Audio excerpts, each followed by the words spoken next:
Hello everyone and welcome to our new video on the higher pension scheme from the EPS. This has been a hot topic of discussion for a lot of salaried people. So we thought we'll make a video on this, though lots of facts are still not very clear from the government. So let's go. What would this video cover? Well, for the first 1 to 1.5 minutes, we'll just take you through a quick description of the higher pension option that the government is offering.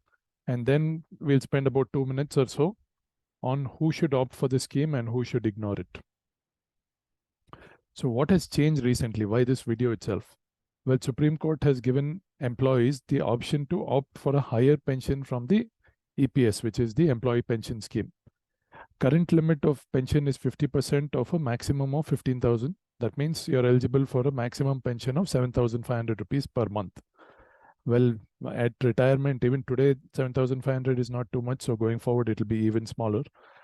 What has changed is now the government has said that the pension can be equal to 50% of last drawn basic plus dearness allowance. That would be only for public sector and government employees, but last drawn basic, you could say, average of last 60 months of basic with no upper limit as of now, what they've shown. So if somebody's basic is 1 lakh, they'll be eligible for a monthly pension of 50,000 and so on. If it's 2 lakhs, it'll be 1 lakh. So at what cost does this come? Well, going forward, you would need to contribute 8.33% of your basic. This is from the employer contribution. So instead of PF, it'll go to the pension scheme.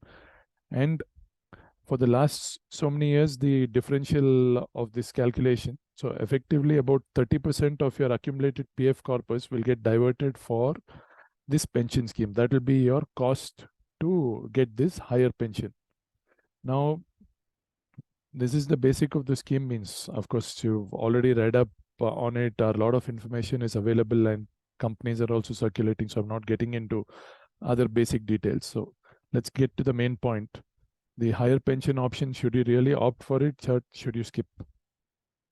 Well, there can never be a one size fit all option. So I'm going to take you through 3 criteria and which will help you decide whether it's suitable for you or not. So first criteria, age wise. Based on age, let's try to make it simple whether you should go for it or not. People in their 50s, basically people with 7-8 years to, you can say, 58, it would make sense to go for a pension, higher pension option, because you're likely to continue to work to the age of 58, and pension also over the next few years, the government will be able to pay the higher pension without any problems. People in the 45 to 50, well, you're not here, not there. So we'll have to possibly see criteria number 2 and 3 and then take a call for you. People in the 30s and up to 45, you can actually skip this option because we don't know what will change. This scheme is subject to government risk. So what can change in terms of the scheme? What can change in terms of your employment? So you may be better off taking the PF instead of the pension, get a tax-free corpus and then plan. Let's get to criteria number 2, which is income. People with a higher basic, say 1.5 or even higher of basic currently, and with more than 10 years of service, you should actually skip, because for sure the government will come and put an upper limit for the pension.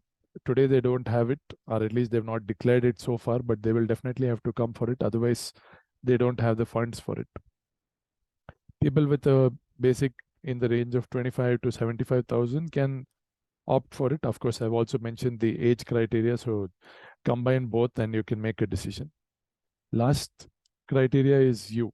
Means we've done age, we've done income, and the third is you. If you're comfortable with money management, managing your money, you can actually stay invested in the PF, collect a tax-free PF corpus and earn better returns in alternate options.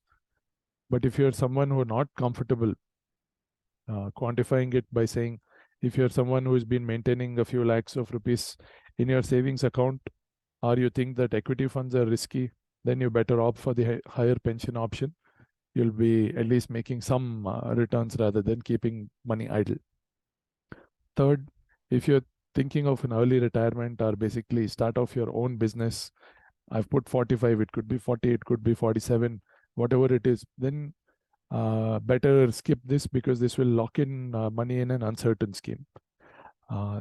This scheme is open currently by the government to the 26th of June. You need to decide on it before that. Lastly, just a thing. If it seems too good to be true, as the scheme looks like, it probably is. The scheme is subject to government risks. Government just does not have sufficient money for honoring the scheme, not today, but beyond 2040 and 2050, they will end up with a big deficit. Hope we were able to answer your questions.